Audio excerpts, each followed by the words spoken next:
Hello everybody, in today's video I'm going to show you how to take apart your Dayan Megaminx and then reassemble it, lubing it sort of like I did in my Dayan Zanchi tutorial and lubing the pieces, and that will make it turn a lot better.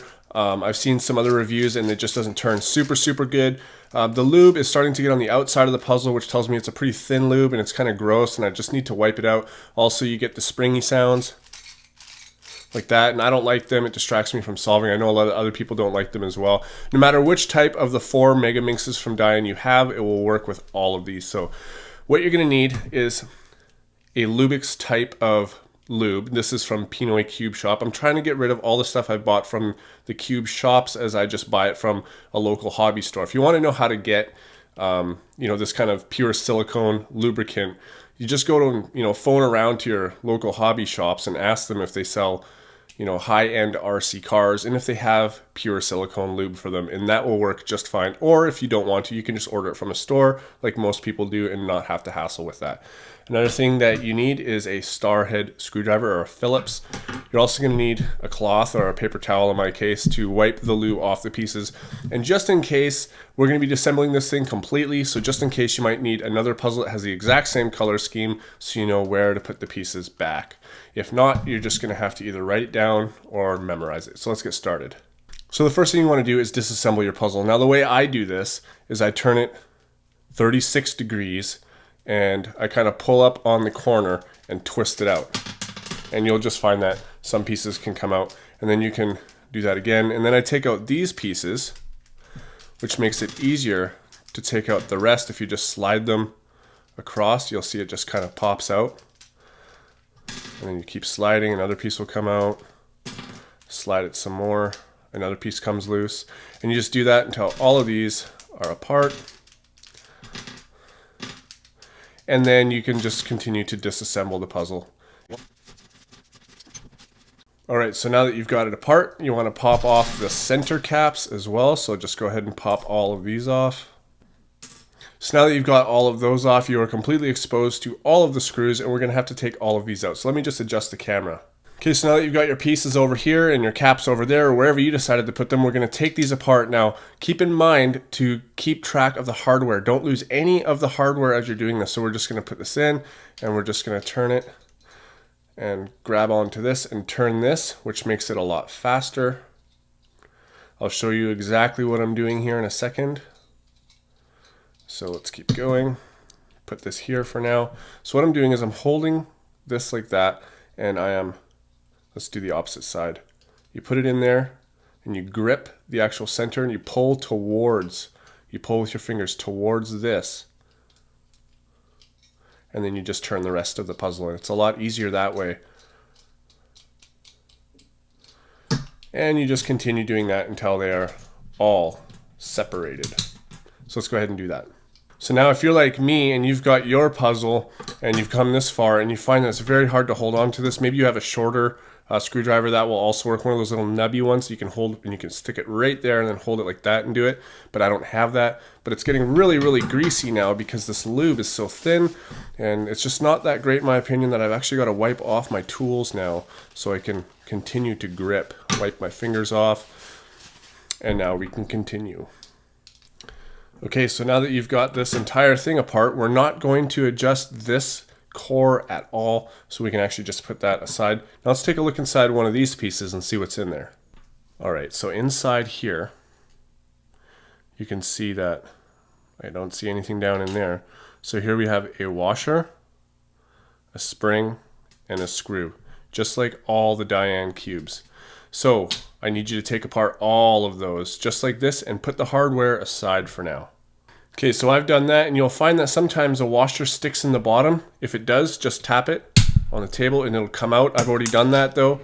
So yeah, now that that's all done, comes the very awesome job of wiping all of these pieces down with more than that. But so you gotta wipe all the lubricant off of that. So I'll see you when I'm done. All right, so I'm just doing my last piece here, which was an edge piece. So now I've done all of these. I even wiped off the lube on these because the lube got on my fingers and got on the outside of the cube, so now those are good. I want you to put those aside, put all these pieces aside, and we're gonna work on these. So we need this and all the hardware. So now it's time to grab the lube, and hopefully you've got a syringe like this with the nozzle here, because we're gonna go inside the piece and you kind of need that. So I'm gonna zoom up a bit and we'll work on this. All right, so what I'm about to show you is what you're gonna do on all 12 of them. The first thing I want you to do is just take a little bit of this Lubricate, like this much, and put it on the inside of the hole. And now put the syringe inside and move it around in small circles. And just kind of coat the inside of that. The next thing you want to do is right at the very bottom. You're going to notice inside here there's 2 lips. It's hard to tell here, but you can't really see it. But inside here there's another lip. So if I go, it stops, and then it can go down further. There's 2 lips. Go to the very bottom one where the washer sits. Take about the same amount and just put it around like this. And then you can wipe it off. And then take one of these washers. Let's get it in focus here. Take one of these washers and put it on just a little bit. Now you're going to notice on the washer there's 2 sides. There's a shiny side and there's a rough side. And you're going to see as you put it on that it's sort of concave or convex. It's like it's angled a bit like this. So hopefully you can see that. So what you want to do is put the shiny side down. So you just put it inside and it'll sit there at the bottom because the Lubricate is stuck on it. Next, what I want you to do is take a little bit more and put it on top of the washer. Take a little bit more again and put it on that top ring on the inside. That's where the top of the screw, or the underside of the screw fits. So if I take a screw,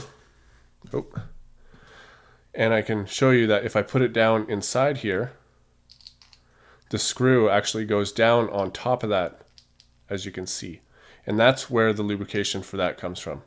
But we don't want to put the screw in quite yet. We want to put a spring in first.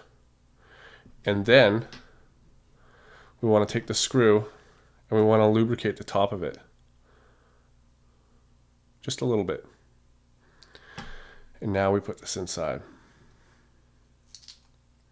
There, and now that's lubricated. So go ahead and do that for all 12 of these. So we're going to utilize the same technique we did before. We put it on, we pull it, and then now we screw this on to this.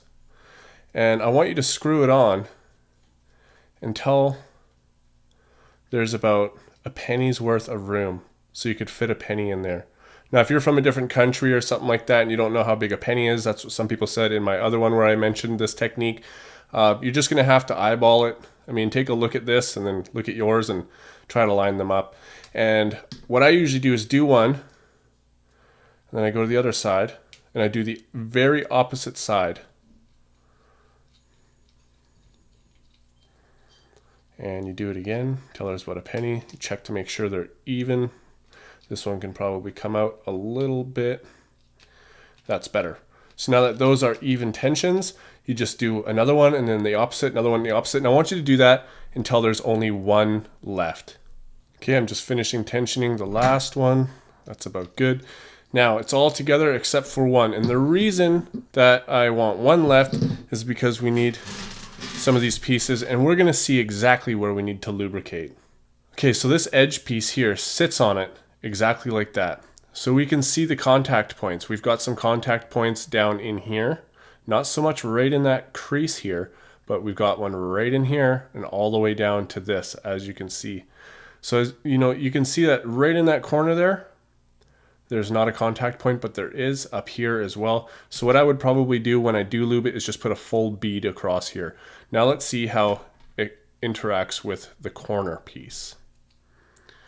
So this is how the corners go with an edge. So we can see that there's contact points right here. So as well as lubing across here, we're going to lube across the tracks, just like that. And we are also going to lube up in here or here on this piece because there's contact points there as well. Now on a 3x3 cube, we only lube in one spot, but here we're probably going to lube in a couple of spots around the cube just because of how many pieces there are. Now that we know that, we can go ahead and screw on the final piece. Now in my Zanchi tutorial, I also put some Lubricate down on the screw, but we just don't have enough room because we have to spin it around and stuff. So we're just going to skip that step. I'm sure it's going to work pretty good either way. So now that you've got all your pieces down, we're going to put the center caps on, and I'm going to use my MF8 Gigaminx as a guide. So I'm going to do that, and I'll see you in a little bit. So now that you've got all the caps on in their correct spot, we're going to go ahead and put these in, and every edge fits in between two pieces like this. It's a little bit hard to put in. So you put two in, sort of like that, and then a corner goes in between. And you just basically have to build the puzzle up. So I've never actually put one of these together that's out of, I've put a Hexaminx together, but not one of these, especially this one. It's really finicky. But anyways, you get the idea. Just go ahead and put yours together all the way until you have a whole top layer left to do. Okay, so when it comes to the last layer like this, actually, you know what you should do is probably take out these two so we have room to work in this top layer here. So what we're going to do is we're going to put in an edge piece first, and then we're going to put in a corner, and then an edge piece, and then a corner piece. And I guess at this point in time, we can start lubricating. So what you would do here is apply your lube in a steady stream all the way down until you've got a bead on it, just like this. And now you want one on the side of this as well. So now you've got a bead of lube on top and also on the side of that piece. Now go ahead and put this in here, and then another corner piece. Whoops, turning. And then another edge piece, and you just keep going until there's another corner piece, until this is all filled in. So now another corner piece here probably. Another edge piece can go in there. So now we've got just this left. So let's put this in. Actually, you know what? Let's put an edge piece in. But you know what? Let's lubricate another one. Just because there's so many pieces, you might want a little bit more lube. Lubricate the exact same way and fit that in there. And then your corner goes in. And there you have it. Now, just work the lube around. Oh wow, that is just so much better already. Holy.